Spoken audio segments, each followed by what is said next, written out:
Okay, so once again, good afternoon, everyone. So for today, we're going to have a discussion of building a security information system. No, uh, a planned organizational shift is the creation of a new information system. No, the implementation of a new information system entails far more than just new hardware and software. So change in jobs, skills, management, and organizations are also included. And we restructured the organizations when we develop a new information system. The system designers must comprehend how a people will impact certain business operation as well as the firm as a whole. And to give us more details about the topic, let us all welcome our presenter. Go ahead. Good afternoon po, Doc. Good afternoon, everyone. I am Ray Vincent B. Manzano, and today I will be presenting about the Chapter 13, which is the Building Information Security in Information Systems.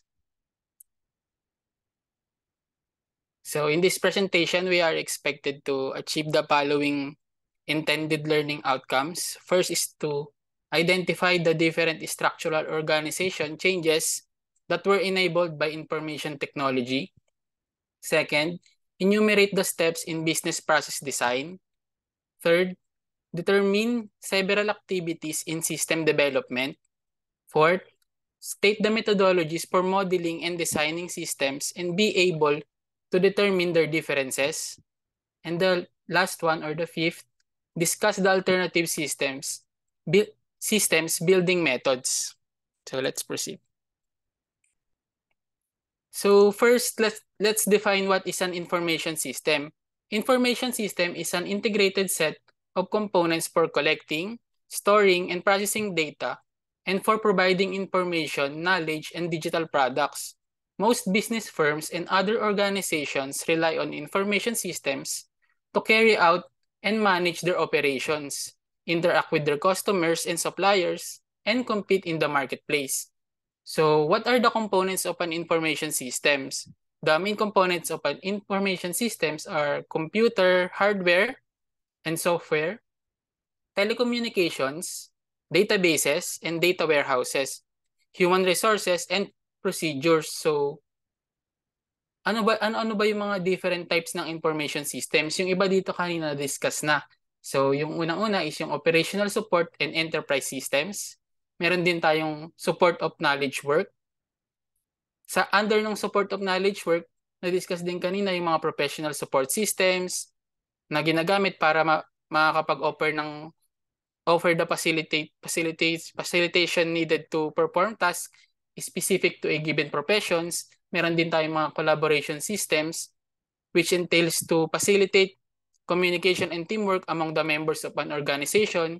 Meron din tayong knowledge management systems. And yung last naman yung sa management support. So as discussed din kanina, meron tayong mga executive information systems. Ang mga example nun is yung mga graphical digital dashboard na pinoprovide sa mga higher ups. So meron din tayong decision support systems and business intelligence, tsaka meron din tayong management reporting systems. So yun, let's proceed na dun sa first learning outcome natin. So sa first learning outcome natin, we must identify the different structural organization changes that were enabled by information technology. So yung pinakauna dito is yung system as planned organizational change. So one type of deliberate organizational change is the creation of new information system. We organize the organization when we create a new information system. System developers need to be aware of how their work will impact both organization as a whole and particular business process. So dito sa una natin, gagamitin natin yung information system as a whole yung pag-create natin ng bagong information system. So yung next naman natin is, yung second natin is the systems development and organizational change. So information technology can encourage organizational transformation in variety of ways, from subtle to profound. There are 4 types of structural organization transformations that are made possible by information technology. So yung kanina, magkikreate, yung sa una nating organizational change, gagawa talaga tayo ng new. So bago siya. So dito naman sa pangalawa natin, organizational transformation siya. Parang i-improve natin yung ating business or yung ating organization. So Dito, meron daw tayong 4 na structural types of organizational transformation. So yung una dito sa ating illustration is yung automation. Kung i-analyze natin tong ating illustration, makikita natin na yung automation daw ay meron siyang low risk, pero low lang din yung kanyang return o yung kanyang reward. Tapos yung second naman natin is yung rationalization. Meron naman siyang mid-low risk and mid-low return or reward. Tapos meron naman tayong isa yung sa redesign or yung business process redesign. Meron naman siyang mid-high risk with mid-high return. Tapos yung last naman natin is yung paradigm shift. Meron siyang high risk and high return. So next tayo. So let's discuss further yung automation. Ano nga ba yung automation? Automation is the most prevalent type of IT-enabled organizational change. Information technologies initial use focused on helping workers complete their responsibilities more quickly and effectively. Examples of early automations include computing paychecks and payrolls, providing bank tellers with rapid access to customer deposit information, creating a statewide reservation system for ticket agents. So ito yung mga example ng mga ginagamitan natin ng automation para mapadali yung processes natin. Kasi kung kagaya ng dati, nung hindi pa available yung mga information system natin, manual natin ito ginagawa. So kung manual siya, mas matagal siyang gawin, tsaka medyo prone siya sa error kapag masyado ng marami, tsaka repetitive na yung mga process. So dito sa IT-enabled organizational change natin, ginamit natin yung automation para ma-improve yung ating system or yung ating organization. So yung next naman natin is yung rationalization. So rationalization of procedures is a more profound organizational shift that emerged swiftly from early automation. The streamlining of standard operating procedures is known as rationalization. So yung example natin dito is si MoneyGram. MoneyGram system for managing international money transfers is successful not only because it makes use of the computer technology but also because the corporation streamlined its back office business procedures. So dito sa example natin ng rationalization, kumbaga yung procedure nila, ni-rationalize nila yung mga processes nila, ini-streamline nila. So kung may mga processes na kaya naman natin paikliin o mas paganda pa natin yung process, dito natin ginagawa yon sa rationalization. So yung next naman natin is yung business process redesign. Company process redesign is a more effective sort of organizational change. Workflows are reorganized through business process redesign, which combines processes to reduce waste, and get rid of laborious, paper-intensive tasks. So dito naman, magre-redesign naman tayo ng ating mga processes. So yung company process redesign involves analyzing, streamlining, and redesigning. So una natin gagawin yung existing process natin, i-analyze natin siya, tapos i-streamline natin siya, and then i-redesign natin siya. So yung last naman natin is yung paradigm shift. It is a more drastic sort of business change. Rethinking an organizations and a business essence is necessary for a paradigm shift. So dito, medyo malaki na yung mga gagawin nating changes para dun sa ating organization. So pwedeng, ano na siya, kumbaga, hindi na siya dun align sa mga existing natin na mga processes para mas ma-improve pa natin siya. Kumbaga, hindi na effective yung existing processes natin, kaya gagawa na tayo ng bago. So, ganun.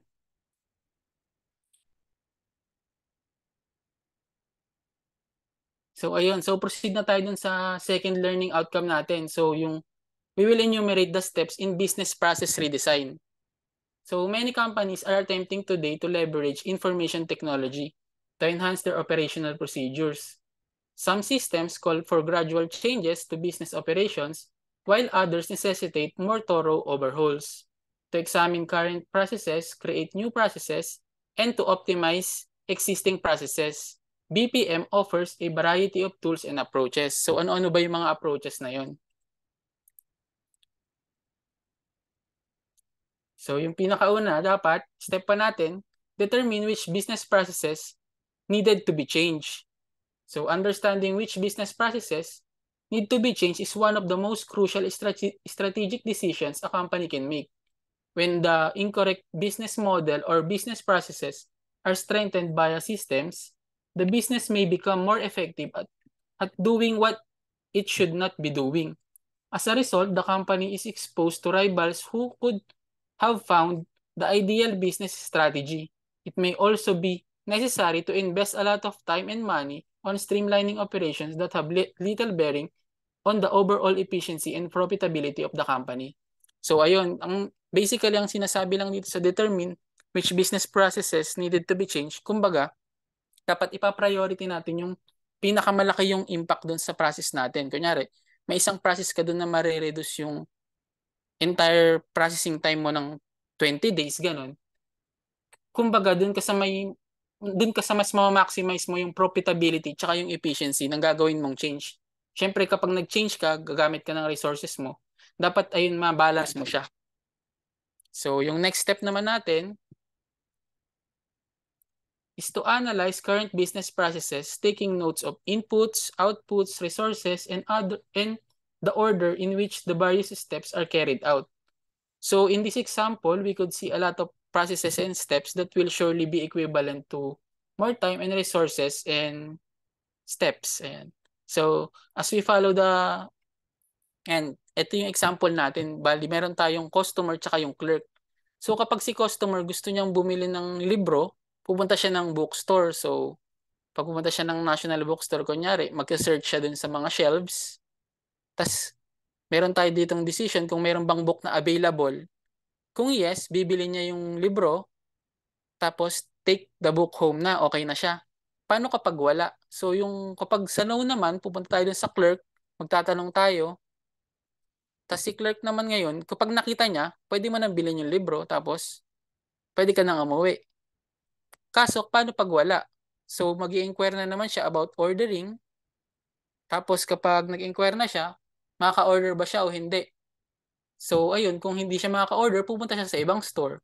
Tapos kung makaka-order naman siya, ipi-place ngayon ni clerk yung order niya, tapos si clerk i-receive niya yung book, tapos ina-notify niya si customer, tapos si customer naman babalik pa doon sa store. So, tapos pagbalik niya, tsaka niya palang mabibili, tsaka pa lang siya makaka-uwi. So, ayun, medyo mahaba yung process natin, di ba? So, ayun, sa next step naman natin i-discuss ulit. Ayan. So, nakita natin kanina yung mga steps na yun, masyado siyang mahaba, kumbaga. So, with the information system, gagawa tayo ngayon ng new process. So, ayun yung step 3 natin. Create the new process with better functionality at a lesser cost. So, technology's ability to increase productivity and efficiency goes a long way in improving budgeting and cutting down costs. So, yung kaninang napakahabang steps natin, ganito na lang siya ngayon. So, una, si customer, mag-access lang siya ng online bookstore. Tapos dun sa mag-search siya dun sa online catalog. Kapag available yung book, i-enter niya lang yung order and payment data niya, tapos marireceive niya na yun in mail. Papadala na lang sa kanya. Tapos naman kapag hindi niya na-receive, yung pipili lang siya ng other online bookstore. Ayun, tapos maghahanap ulit siya sa catalog. So dito pa lang makikita na natin yung effectivity ng information system sa pag-create natin ng bagong process. So after natin mag-create ng bagong process, yung next step naman natin, so after the new process has been carefully modeled and examined, it must be converted to a fresh set of protocols and working guidelines. So to support the redesign process, it could be necessary to create new information systems or improvements to already existing systems. The business organization adopts the procedure and accompanying systems as the company implements this approach. Issues are found and fixed. Employees involved in the process may suggest modifications. So dito, syempre dahil online na siya, dahil siya ay information system na, ang gagawin ngayon ni National Bookstore, kunyari, pwede siyang mag-outsource ng gagawa nung kanilang system or nung kanilang website. So, dito meron siyang mga fresh set ng protocols. Yung nakita natin kaninang mga diagrams, i-convert niya yun into a website. So, ganun. Or kung may existing system naman sila National Bookstore na ginagawa, pwede na rin niya yung i-upgrade. So, ayan. So, kung ayun na, nakapag-hire na sila o nakakuha na sila ng contractor na gagawa nun, pupunta na tayo sa 5th step.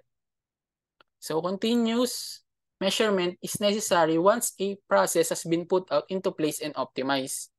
So, ayun na nga, processes may degrade over time when the staff members revert to outdated practices or they may lose their effectiveness if the company goes through significant changes. So, syempre, nung unang pag-implement natin ito, medyo bago pa siya, so hindi pa rin alam ng ibang customer or hindi pa rin familiar yung ibang clerk. So, kailangan pa natin siyang i-optimize pa. Kumbaga, mag-information drive tayo, ganun, para malaman nila na meron na tayong mga online platforms.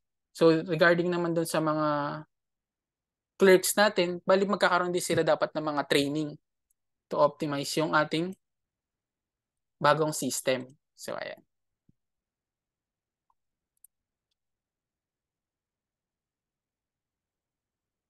So, maliban doon, meron pa tayong mga iba't ibang tools for business processing management. So, over 100 software companies offer tools for various BPM-related tasks. So, ang example nito is yung mga nabanggit kanina, yung IBM, Oracle, tsaka yung TIBCO.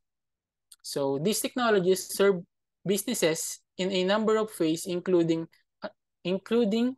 helping them identify and catalog processes that need improvement, model and enforce business rules for carrying out processes, and integrate current systems to enable new or redesigned processes. So, ayun, yung mga company naman, meron naman sila makukuhang assistance dun sa mga software companies.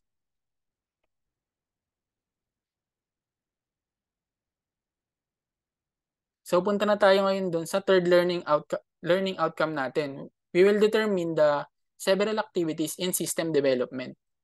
So, ano nga ba yung system development? The development of new information systems results from a procedure for resolving organizational issues. A new information system is created to address an issue or group of problems that the organization believes it is currently experiencing. The issue could be that the management and the staff are aware that the organization is not operating as well as it should, or that it needs to size fresh opportunities to improve performance. So ayun, kumbaga dito meron kayong nakita na mga issue or mga dapat i-improve, kailangan natin ng systems development. So yung next natin ay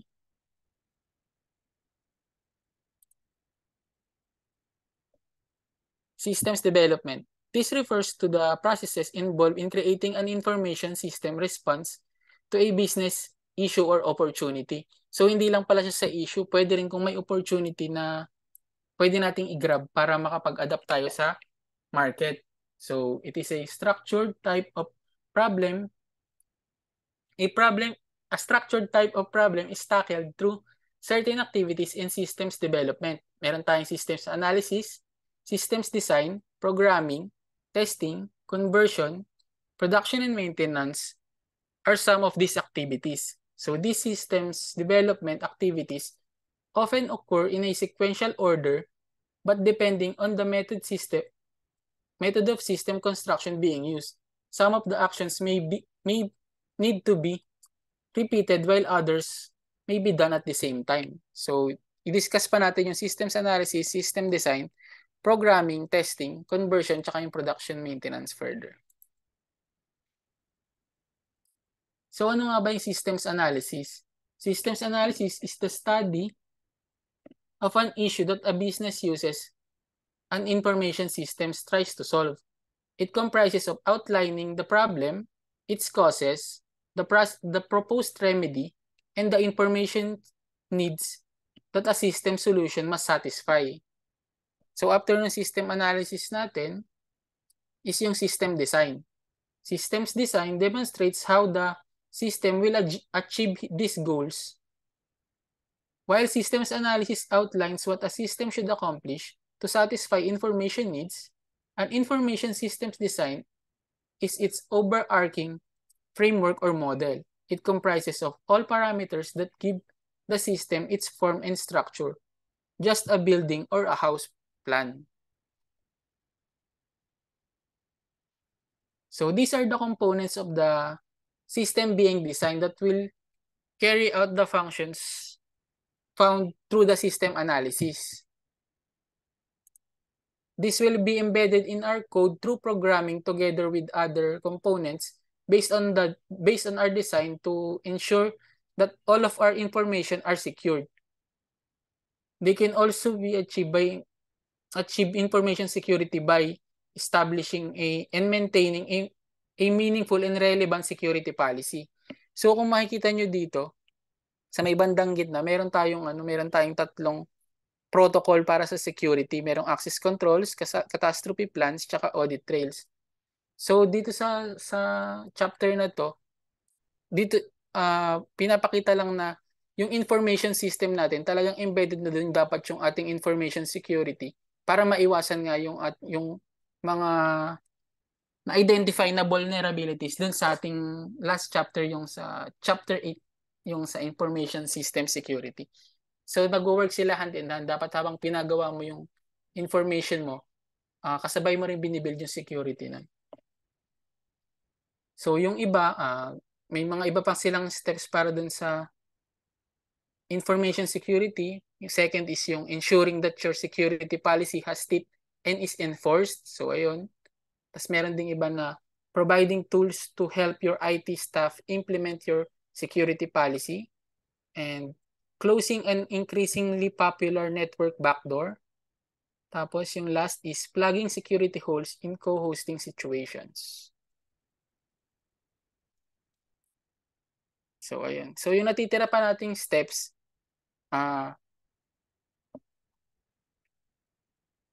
yung programming, yung programming, testing, conversion, production, and maintenance, which makes up the final process, will be completing the design development, the system development process. So i-discuss natin yan. So una yung programming. Ano ba yung programming? System specifications that were created during the design stage, yung pinakita natin kaninang table, are converted into software program code during the programming step. Many businesses no longer develop new systems from scratch today. Instead, they may obtain the software needed for a new system from outside vendors such as software packages from a commercial software vendor, software services from an application service provider, or outsourcing companies that create specialized software for their clients. So ayun yung mga company madalas ina-outsource na lang din nila yung pag-programming kasi nga yun nga hindi naman lahat ng mga empleyado nung nasa company natin is marunong mag-program din. So lalo na yung mga SMEs, yung mga small businesses, wala silang sariling IT. Pero gusto nilang i-maximize yung information system. So ayun, pwede silang mag-hire. So yung next natin is yung testing. To determine whether the system generates the desired outcomes, extensive and exhaustive testing must be done. So dito, basically, yung ni-write lang na program dun ng programmer na yung kanyang pinrogram or in code niya, tinetest niya dito para sa makita niya kung may mga bugs, mga ganon. So in systems project planning, the time required to respond to this issue has historically been underestimated. Testing takes time because test data needs to be carefully produced, findings needs to be examined, and system correction need to be made. In some cases, the system may need to have some components redone. There are significant risks involved in skipping this stage. So ayun nga, kapag in-skip mo yung testing stage tapos ginamit mo agad yung program mo, may mga risks na pwedeng mangyari dun sa iyong website, kunyari ganun. Pwede siyang ma-hack or pwedeng mag-malfunction dun sa system mo. So yung next natin is yung conversion. So ano nga ba yung conversion? Conversion is a process of switching from old system to the new one. So dito sa conversion, Pagkatapos natin siyang i-test, nakita natin na wala na siyang mga bugs, okay na siya, wala na siyang mga malfunction. So dito na sa conversion naman, dito pipili tayo kung anong strategy yung gagamitin natin. Sa ating book, meron siyang 4 strategy na pinakita. Unang-una, yung parallel strategy. So ano nga ba yung parallel strategy? Bali, basically dito sa parallel strategy, gagamitin niya yung old system tsaka yung potential successor niya o yung new information system until everyone is confident that the new system works as intended. So, yung old system mo, nag-serve siya as a backup. Ganun. Tapos yung sa pilot study strategy naman, i-implement muna siya sa small scale or isolated systems muna para makita kung working talaga siya. Kunyari, ang example nito, kunyari sa kung ang dinevelop nyo ay isang payroll na information system, gagamitin mo na siya sa isang department, ganun. Tapos yung next naman is yung direct cutover technique. So yung new systems, completely i-replace niya agad yung old system. Ginagamit to kung talagang sure ka na hindi na siya mag-malfunction. Ayun nga, pero ayun nga, medyo risky yung sa direct cutover technique kasi nga pwede pa rin siyang mag-malfunction lalo't wala na yung old system mo na mag-serve as backup. Tapos yung sa phase approach system naman, yung by phase yung implementation mo. Yun. Every technique naman has a pros and cons over the other. Ayun. So we must choose what is best for our situation and current conditions. Pero syempre dapat kahit anong strategy pa yung gamitin natin, yung mga end users must be trained to utilize the new system before switching from the old one to new one. So sa example nga ni Sir Crisanto kanina, yun nga medyo maliit na maikli yung time frame ng kanilang mga training. So yung mga end users nila nahihirapang gamitin yung yung system nila na bago. So yun, dapat meron tayong ample time para ma-train yung mga end users natin. Or kung ayun nga, lalo naman kung talagang kailangan na agad siyang gamitin, meron namang mga IT support na pag may tanong ka, magpo-provide pa rin sila ng mga answers. Kumbaga, andun pa rin yung assistance nila. So, yung last step naman natin is yung production and maintenance. User and technical experts will both evaluate the system at this stage to see how well it has achieved its initial goals and to decide whether any tweaks or alterations are necessary. So ayun, sa maintenance daw, 20% nung time nila is ginagamit nila sa debugging and fixing urgent issues. Tapos sa 20% naman, another 20% para sa modifications ng data, files, reports, hardware, or system software. Tapos 60% naman sa user enhancement, better documentation, and system component recoding. So, ayan.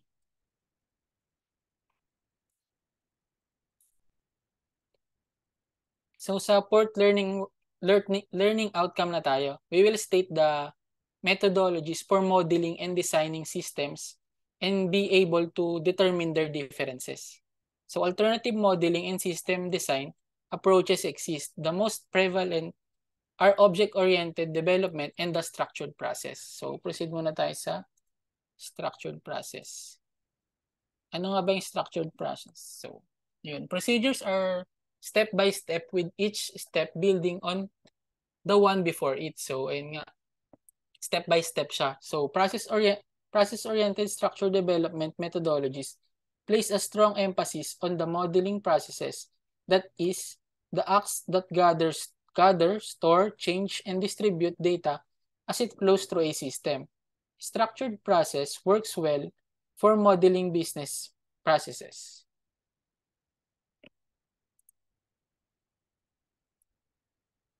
So next naman natin yung object-oriented development. Only the actions or methods linked to an object can access and modify data that is contained with it. The system is represented in a model as a set of items and the connections between them. Objects must cooperate with one another in order for the system to function. Since the processing functionality is housed within the objects rather than the distinct software applications. So, ayun yung object-oriented development.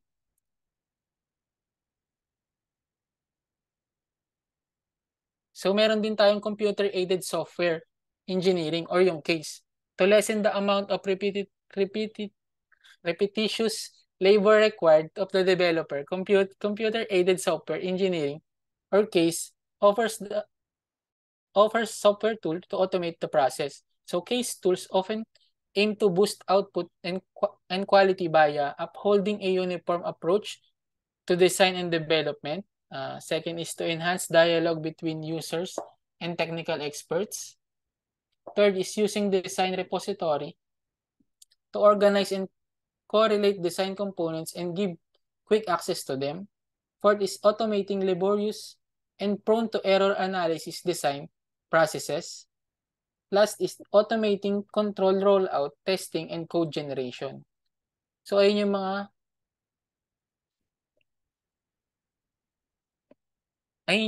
pwede pa natin mga magagamit na ayun yung mga pakakuha natin ng mga advantages sa paggamit ng computer-aided software engineering o yung CASE tools. So, unang-una dito is yung upholding a uniform approach and design development.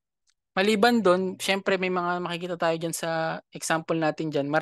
Masyadong maraming code. So, masyadong maraming code na tinatype yung mga programmer natin. So, yung mismong mga programmer natin, gumagamit na rin sila ng mga CASE tools para ma-automate yung kanilang pagkukode. Kasi nga, malilesen na rin yung kanilang mga errors, which is mahirap kasi siyang hanapin kapag nagko-code ka. Yung mga error mo na tinype mo, medyo mahirap din siyang hanapin kapag nirarun mo na siya. So, mas maganda na i-maximize natin yung gamit ng mga CASE tools pag magpo-program tayo.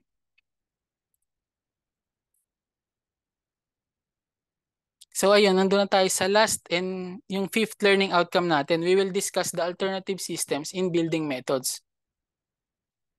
So systems vary in terms of their technological complexity, size, and the organizational issues they are intended to address. To deal with these discrepancies, a number of systems construction strategies have been created. The conventional systems lifecycle, prototyping, application software packages, end-user development, and outsourcing are the alternate approaches. So, yung una is yung traditional system lifecycle. It is the earliest technique in creating information system, wherein a formal division of labor between the end users and information system expert is maintained by a system lifecycle methodology. So end users are also allowed to provide information needs and approve the technical staff's work.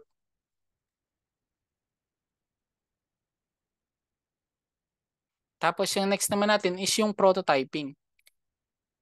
Building an experimental solution quickly and affordably for end users to assess. Users that interact with the prototype can better understand their information needs. The final system can be built using the prototype that the users approve. So, mayroong mga cases na kailangan mong mag-build ng prototype para mas maintindihan or mas makapagbigay ng input yung end user sa'yo para ma-develop mo yung isang system. So, dito pumapasok yung prototyping. So, ano nga ba yung mga steps sa prototyping? So, una, identify the user's basic requirements. So, the system engineer, typically an expert in information systems, only spends enough time with the user to determine their basic information needs. So, dito, makikipag-interact yung information systems engineer dun sa end user para malaman kung ano ba yung gusto niyang ipa-design, kung ano yung mga kailangan niyang data, kung ano yung dapat nalalabas sa mga dashboard, kunyari, ganun. Kung ano yung mga kailangan niyang data. Tapos, yung next step natin is to create a first prototype. The system's designer uses technology for swiftly producing software to quickly produce functioning prototype. So, yun, gumagamit na rin siya ng mga case para mabilis niya magawa yung kanyang prototype. After nun is implement the prototype. Users are urged to interact with the system to assess how well the prototype satisfies their needs and to offer suggestions for its improvement. So, ay nagagamitin na siya nung end user. Tas ayun nga, magsasuggest siya kung ano yung mga gusto niya pang gawin, gusto niyang i-improve, or yung mga ayaw niya, pwede niya ring ipatanggal or ipabago, ganun. Tapos yung kanyang step 4 is to improve and revise the prototype. The system developer takes note of any adjustment the user wants to adjust the prototype as necessary. Tapos, the cycle then goes back to step 3 after the prototype has been altered. Repeat steps 3 and 4 until the user is pleased. The accepted prototype next turns into an operational prototype. So, ayan. Uulitin lang natin yung steps 3 and 4 hanggang sa mag-okay na si end user.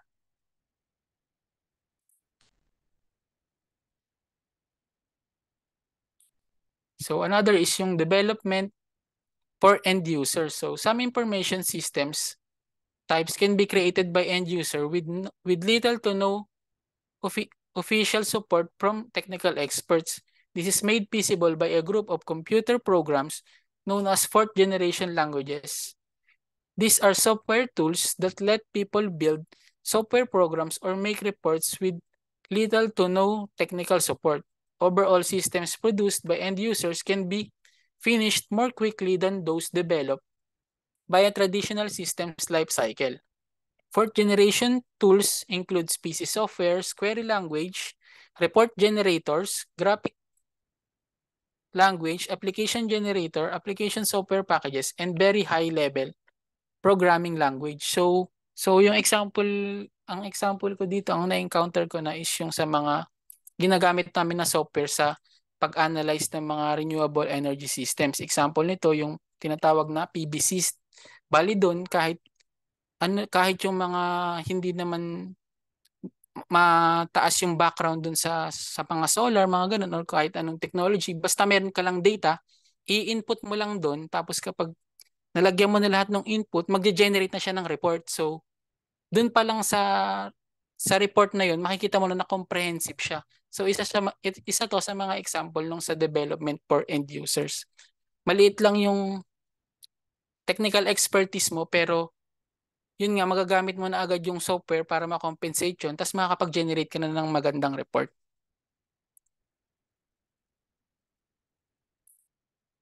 So, yung next natin is yung outsourcing and application software packages. So, majority of today's software are not created internally, but rather are bought from outside vendors. The program might be rented from software service provider.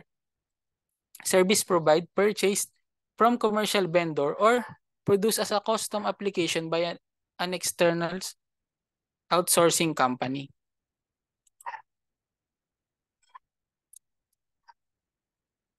So yung packages for application software, many systems over the course of the last few decades have been constructed using application software packages as their base. Many programs such as payroll, accounts receivable, general ledger, or inventory control are utilized by all corporate companies. So, ito yung mga readily available na kumbaga. Parang kunyari, nasa cellphone natin, yung mga package installer. Pag install mo nun, pwede mo na siyang gamitin agad. So, ganun. So, dito sa mga packages for software applications, pwede mo rin naman siyang i-improve. Kaya nabanggit dito sa first statement natin na as their base. Depending dun sa need ng inyong company or ng organization.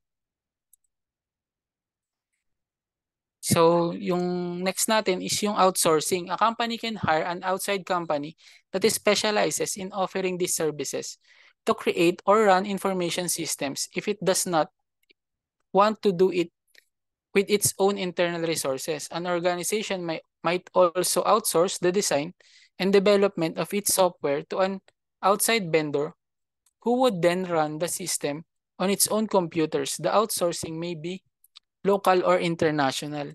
So dito sa outsourcing, meron akong mga na-encounter dito na software, yung mga kagaya nung sa ginagamit namin ngayon, meron kaming tinatawag na HRIS. So para yun sa attendance namin, pwede ka mag-file doon ng leave mo, mga ganun sa attendance. Sas kunyari, kailangan mo ng daily time record mo, pwede mong i-print yun.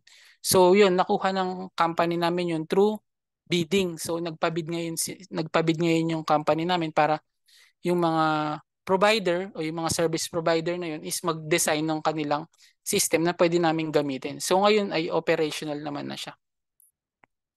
Another example din is yung ginagamit namin na tinatawag na NEA-BIT. Doon nagpapasa ng mga reports yung mga electric cooperative which is ginagamit ni NEA para sa kanilang para i-assess yung compliance ng electric cooperatives. So ayun yung mga example.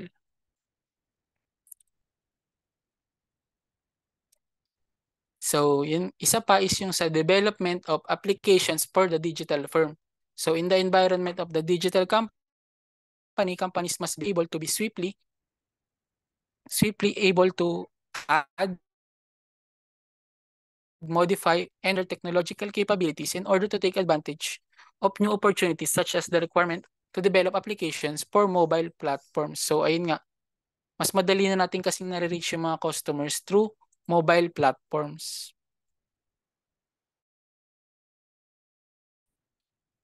So meron tayong tinatawag na RAD o yung Rapid Application Development. So system builders are able to develop systems far more quickly than they might use conventional systems building techniques and software tools thanks to the use of the object-oriented software tools, reusable software, prototyping, and the port generation tools. Important stages of development can happen simultaneously and the process does not have to be sequential. So ayun nga, dahil nga yung process ng paggawa niya is hindi na siya yung magkakasunod-sunod, hindi kagaya ng sa structure natin kanina, diba diniscuss natin, pag structure, step by step, hindi ka makakapunta sa isang step hanggat hindi mo pa nagagawa yung previous step. So dahil dito ginagamit nila yung mga object-oriented software tools, pwede nilang pagsabay-sabay yung mga steps sa paggawa. So mas mabilis ngayon yung pag-develop nila ng software, kaya tinawag siya na rapid application software. Rapid application development. So meron din tayong may encounter na JAD. So ano nga ba yung JAD? Ayun yung Joint Application Design. It is a process that may be used to construct the initial system design and generate information requirements quickly.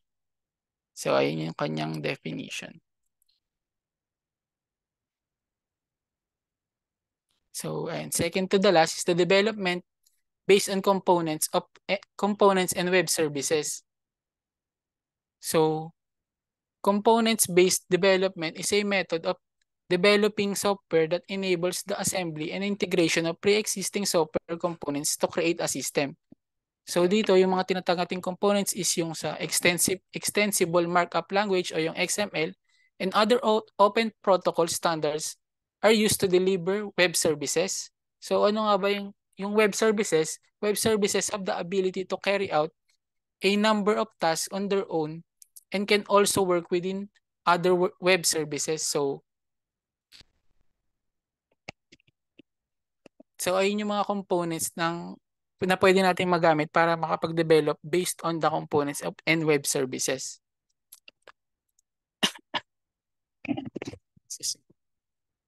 So yung pinakalas na po is yung sa mobile application development. So dito po is yung application development for mobile platforms differ significantly from applications development for PCs and their much larger screens. In comparison to using a desktop or laptop PC, using mobile device requires a different user experience. Saving resources is a primary goal, including bandwidth, screen space, memory, processing, data entry, and gestures. So, ngayon, mas madalas ng mga nagde-develop yung mga programmers natin ng mga mobile application kasi nga, yung mobile devices kasi natin ngayon, mas marami nang gumagamit. So, mas nare-reach nila yung kanilang mga customers or pwede sila makapag-develop din para kumita ng pera. So, sa mobile application development, mas marami din ditong mga includes na marami rin ditong mga interested na programmers na nag-a-avail nito. So, thank you. I hope you learned new things, and if you have any question po, let me know.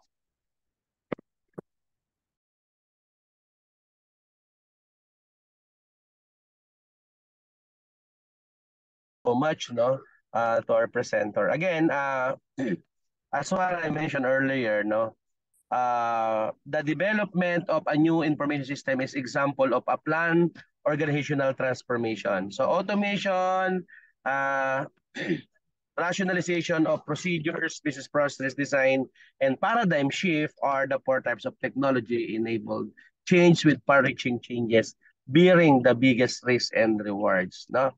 Uh,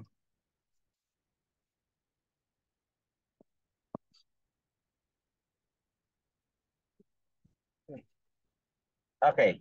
System analysis design or system design, programming, testing, conversion, production, and maintenance are the primary activities in system development. No? And most commonly, structured method, no, as our presenter mentioned, in the object-oriented development are the two primary development methodologies for modeling and building information systems. So structured approaches separate the modeling of process and data, and the structure chart is the primary tool, no, for depicting structured software architecture. Well, the data flow diagram is the primary tool of structured analysis and system model, no, as a collection of objects that mix processes. The notion of class and inheritance underpin object-oriented modeling. Now, so the system life cycle, no, as I mentioned, as what our presenter mentioned also, no, that if the company lacks the internal information system staff or financial resources to design a custom system, application software packages can be useful. Packages may require extensive revision to satisfy the specific needs of an organization. So rapid applications design or joint application design or JAD, agile development is also a tools, no? A reusable software components being used by business to speed the system development processes. So using iteration and constant feedback, no, agile development divides, how do you call this one? Huge project into a succession of small sub-projects that are finished in the short period of time by arranging item suits for suites of software components that may merge, no, to create large-scale business application and so on. Okay, so I think that's it for this module. Okay, so may I request the next presenter? I believe that we're going to finish the chapter